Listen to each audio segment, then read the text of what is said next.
বাকি মানুহ CM আৰু EM সকলৰ নিজৰ মানুহ কন্ট্ৰেক্টৰৰ বাহিৰে বাকি মানুহবিলাকক পেমেন্ট দিয়া নহয় ইয়াত এটো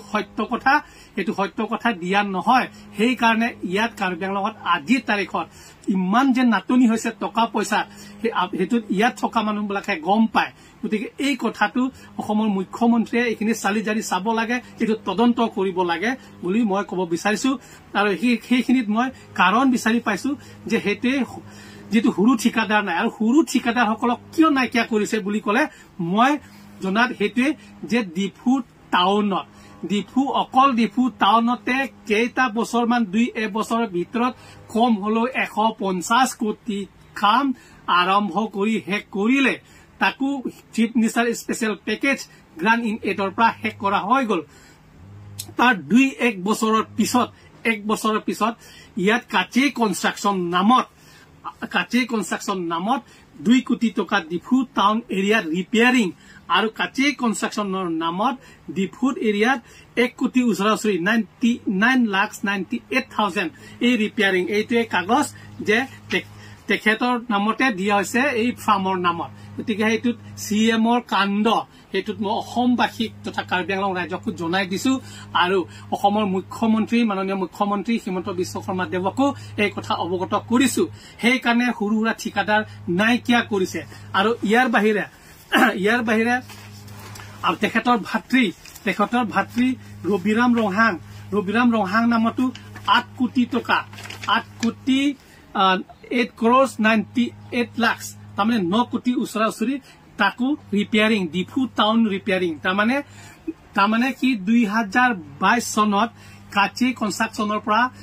3 কোটি টকা পইচা উঠালে তাৰ আকৌ 2023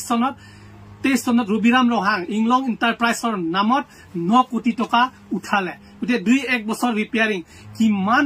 ইমান জৰুৰী হৈছে কি বস্তু নষ্ট হৈছে ডিফু টাউনৰ মাজত যে 10-12 কোটি টকা আপুনি মেৰামতি কৰিবলগীয়া হৈছে CM সাহেব ডক্টৰ তুলিৰাম ৰহাং ডাঙৰীয়া আপুনি কিহৰ কাৰণে ইমান কৰিবলগীয়া হৈছে আৰু সেই কাৰণে মই অলপ আগতে কৈছো যে হুৰুহুৰা ঠিকাদাৰ পেটি কন্ট্ৰেক্টৰ থকা হেতেন সিহঁতক আপুনি প্ৰত্যেক কন্ট্ৰেক্টৰক যদি 10 লাখকে যদি কাম দিয়া হেতেন নাই কলো তাত 50-60টা পৰিয়ালে 50-60 জন কন্ট্ৰেক্টৰে কাম পালে হেতেন আৰু 50-60টা পৰিয়ালে নিজৰ ঘৰৰ পৰিয়ালখন ধুনিয়াকে চলাই লৈ যাব পাৰিলেহেতেন লৰা ছোৱালী খোৱা বোৱাৰ পৰা আৰম্ভ কৰি স্কুল ফিজ দিব পাৰিলেহেতেন আৰু তাৰ লগত বহুতো ইয়াত শ্ৰমিক অটো পেছেঞ্জাৰ পালেহেতেন অটো ট্ৰাক পেছেঞ্জাৰ পালেহেতেন টাটা মোবাইল পেছেঞ্জাৰ পালেহেতেন দোকান বজাৰ বিছা কেনে হলেহেতেন গতিকে ইয়াত কিমান উপকাৰ হলেহেতেন সেইটো আপুনি গম নাপাব কিন্তু আমি সৰু মানুহে আমি গম পাওঁ যে ইয়াত কিমান আমাৰ উপকাৰ হ'ব আপুনি যদি হেতু কৰাহেতেন কিন্তু তাৰ ঠাইত আপুনি 100 কোটি 150 কোটি কাম শেষ কৰা জায়গা পুনৰ আকৌ 9 কোটি 12 কোটি টকা আপুনি তাত আকৌ ৰিপেয়াৰিং মেৰামতি কামত কৰিছে আমিহে জানো কিমান কষ্ট পাইছে আৰু এটো কাৰ্বি আংলং ৰাইজৰ কাৰণে আনফৰচুনেট এটো দুখিত আমি যে আমাৰ দুৰ্ভাগ্যজনক বুলি মই ক'ব বিচাৰিছো আৰু আজি মই তুলিৰাম ৰহাং CM কাৰ্বি আংলং অটোনমাস কাউন্সিলৰ তেখেতক বদনাম কৰিবৰ কাৰণে নহয় বাধ্য হৈ মই ক'ব লগিয়া হৈছে সমগ্ৰ অসমবাসীক জনাবলগীয়া হৈছে কাৰ্বি আংলং আৰু ওয়েষ্ট কাৰ্বি আংলং দুটা জিলাৰ মানুহক জনাবলগীয়া হৈছে আৰু অসমৰ মুখ্যমন্ত্ৰীকো মই হেতু ক'বলগীয়া হৈছে বাধ্যতামূলকভাৱে যে তেখেতে এটো হস্তক্ষেপ কৰক আপোনাৰ যেটো ৰাজ্য যেতিয়া কাৰ্বি আংলংৰ অংশ এটা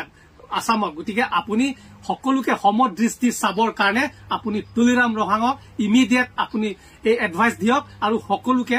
যাতে নেকি জীৱিকা পায় আৰু চলিব পাৰে নিজৰ পৰিয়ালটো এটো ৰাস্তা কৰক আপোনালোকে এই মাহেকত এজনৰ নামত 5 কেজি চাউল দিলে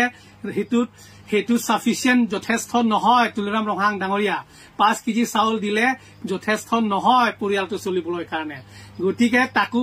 মাজে